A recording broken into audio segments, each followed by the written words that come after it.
kita bahas bagaimana mekanisme di alam barzah dari kita sakaratul maut sampai ditanyai oleh malaikat man rabbuka. Oke? Dah, lanjut. Nah, kita harus pahami dulu nih, alam barzah itu apa? Al barzah ini artinya itu suatu periode di antara matinya seseorang hingga pembangkitan hingga dia dibangkitkan di hari kebangkitan. Itu.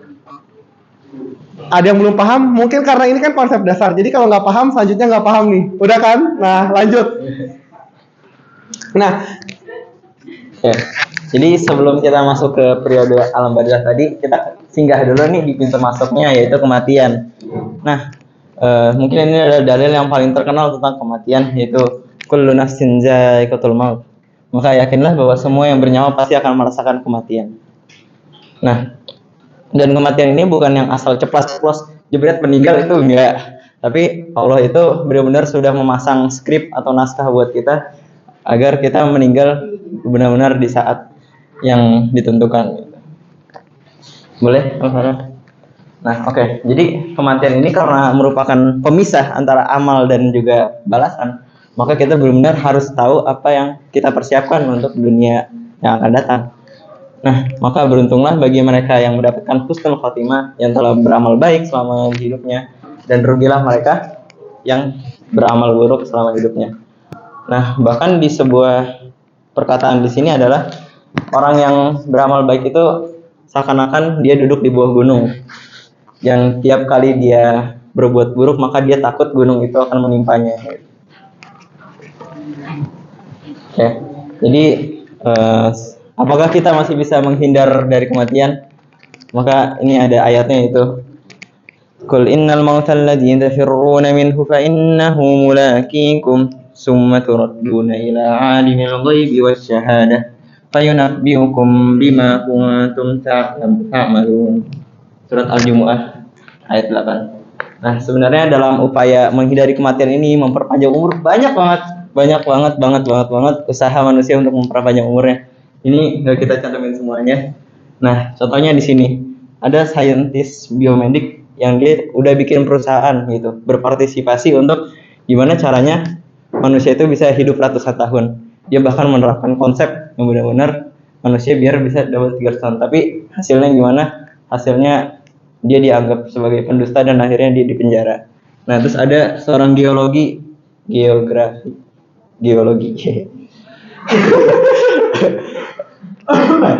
Nah, geologi ini menemukan sebuah bakteri purba yang umurnya 1 juta tahun.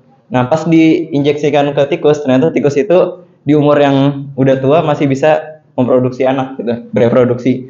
Nah, nyampe seorang geologi ini tuh saking percayanya sama penemuannya dia nyuntikin bakteri itu ke dalam tubuhnya sendiri, dan sampai sekarang nggak ada kabar. Oke, kemudian ada ubur-ubur yang kalian udah terkenal banget ya, ubur-ubur yang katanya bisa hidup selamanya. Nah, tapi nyatanya nggak benar-benar ubur-ubur ini hidup selamanya, karena dia jadi makanan buat hiu. Nah, yang terakhir itu biar bagus saja, lanjut. Oke. Nah, lalu apa sih esensi atau hikmah dari kematian itu? Nah, jadi pertama itu agar kita menumbuhkan semangat pengabdian. Bagaimana kita mengabdi kepada Allah yang kita ada waktunya gitu loh buat mengabdi. Kalau bukan sekarang kapan lagi gitu. Jadi menimbulkan konsep kalau bukan sekarang kapan lagi gitu. Terus balasan bagi orang-orang selama di dunia. Jadi biar orang sebelum melakukan sesuatu itu berpikir dulu, nanti aku bakal dibalas loh karena aku berbuat ini. Nanti aku bakal diiniin loh kalau aku ini gitu. Nah, terus kematian juga disifati sebagai musibah dan malapetaka. Makanya kalau ada orang yang meninggal, kalian bilangnya apa? Nah, itu kan kalau dalam Al-Quran tuh dibilangnya gini, allazina asabathum musibatun qalu inna lillahi wa inna ilaihi rajiun. Yang artinya ketika orang kena musibah, mereka bilang ucapan tadi. Nah, makanya itu ini disifati sebagai musibah dan malapetaka. Nah, tadi yang udah kita jelasin di awal juga, sebuah perpindahan dari dunia fana ke dunia yang kekal, dan juga memberi manusia alasan untuk hidup. Kalau misalnya kalian hidup di dunia ini terus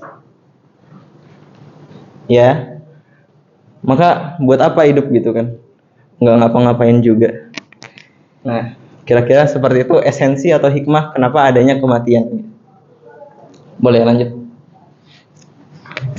Kemudian ada husnul khatimah. Jadi, ada yang tahu nggak husnul khatimah itu apa? Jadi husnul khatimah itu keadaan di mana seseorang itu meninggal dalam keadaan yang baik. Allah Subhanahu wa taala mengingatkan kepada orang-orang yang beriman agar senantiasa menjaga keislamannya sampai ajal datang. Sebagaimana dalam firman-Nya dalam Ali Imran, surah Ali Imran ayat 102, yaitu Bismillahirrahmanirrahim, ya ayyuhalladzina amanu taqullaha haqqa tuqatih wa la tamutunna illa wa antum muslimun. Yang artinya, hai orang-orang yang beriman, bertakwalah kepada Allah sebenar takwa kepadanya, dan janganlah sekali-kali kamu mati melainkan dalam keadaan beragama Islam.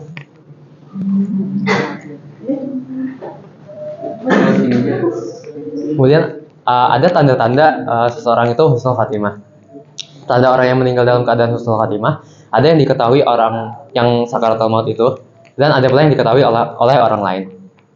Tanda husnul khatimah yang hanya diketahui yang mengalaminya yaitu diterimanya kabar gembira saat sakaratul maut berupa ridha Allah sebagai anugerahnya. Imam Nawawi pernah berkata, secara syariat kecintaan dan kebencian yang diperhitungkan adalah pada saat sakaratul maut, yaitu pada saat taubat tidak diterima lagi. Semuanya diperlihatkan bagi yang sedang nazar atau keadaan di mana orang tersebut meninggal, dan akan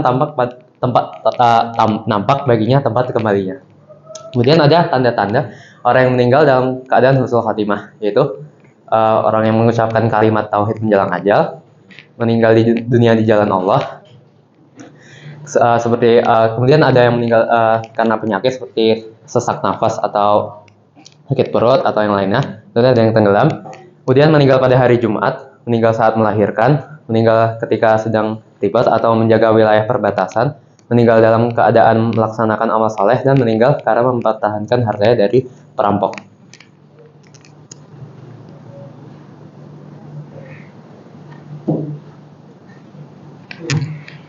Nah, sekarang kita lanjut ke su'ul khotimah. Su'ul itu artinya buruk, khotimah itu penutup. Jadi su'ul khotimah itu apabila seseorang menutup usianya dalam keadaan yang buruk. Nah, sebenarnya kita nggak usah muluk-muluk juga sih untuk ngebahas ini.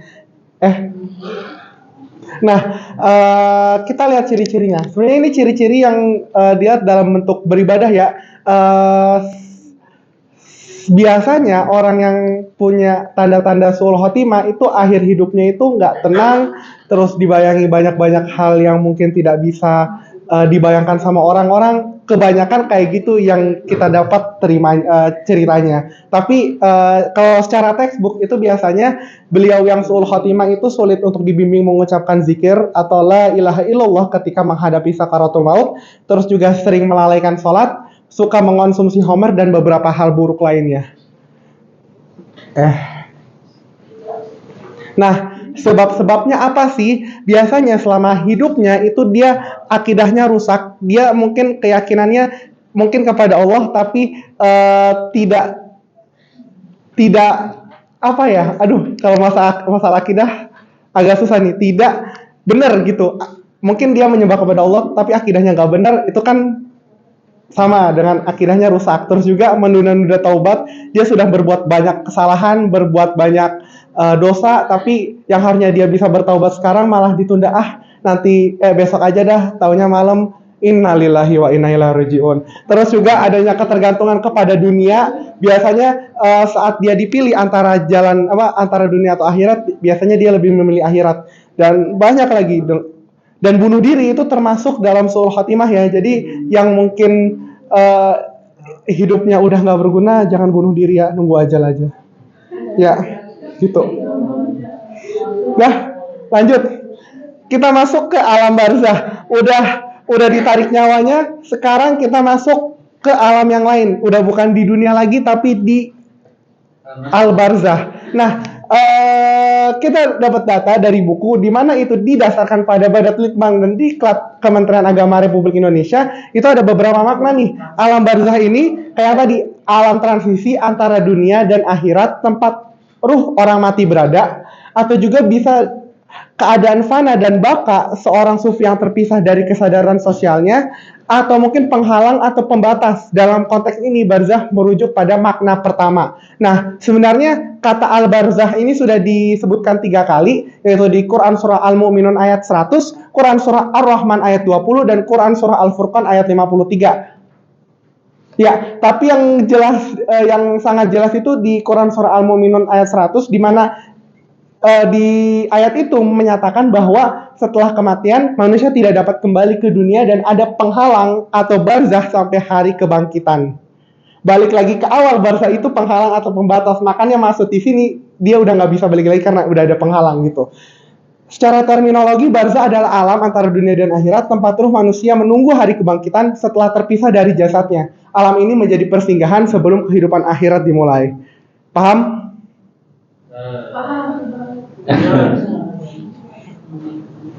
Nah, Kemudian setelah mayat dikubur, maka kubur akan menghimpit dan mencubit dirinya.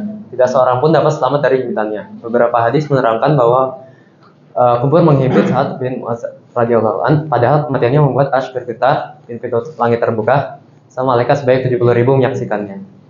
Imam An-Nasai meriwayatkan dari Ibnu Umar radhiyallahu an bahwa Rasulullah sallallahu alaihi wasallam bersabda, "Alladzi taharraka lahul arsyu wa futihatul lahu abwaabus samaa'i wa syahidahu musabbaun alfan minal malaikati laqad atun summa raja'an." Artinya, inilah yang membuat arsy bergetar, pintu-pintu langit dibuka dan disaksikan oleh 70.000 malaikat. Sungguh ia dihimpit dan dijepit oleh kubur, akan tetapi kemudian dibebaskan.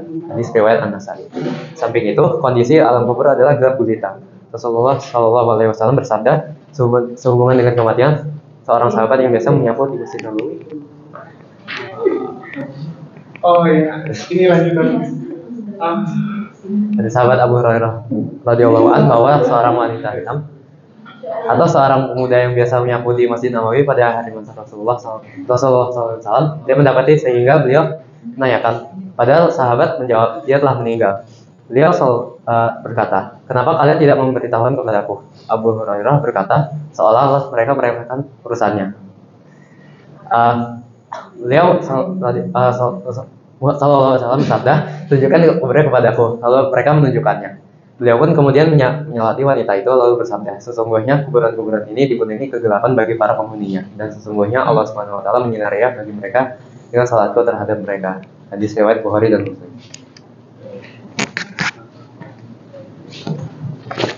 Kemudian kita masuk ke fitnah dan ujian kubur.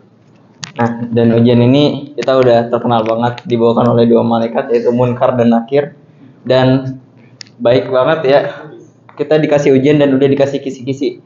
Ini kisi-kisi yang kita dapetin, yaitu yang pertama, siapakah Robmu? 2, apakah agamamu? 3, siapakah laki-laki yang telah diutus kepadamu? Dan 4, apakah ilmumu? Yang dimaksud di sini agamanya. Nah, jadi di sini saya minta relawan aja, karena ini kan juga ceritanya udah terkenal banget. Nanti ceritanya saya bakal nanyain kepada kalian, kalian jawab sebagai roh ya. Boleh? Boleh. Oke, pertama, siapakah Robmu?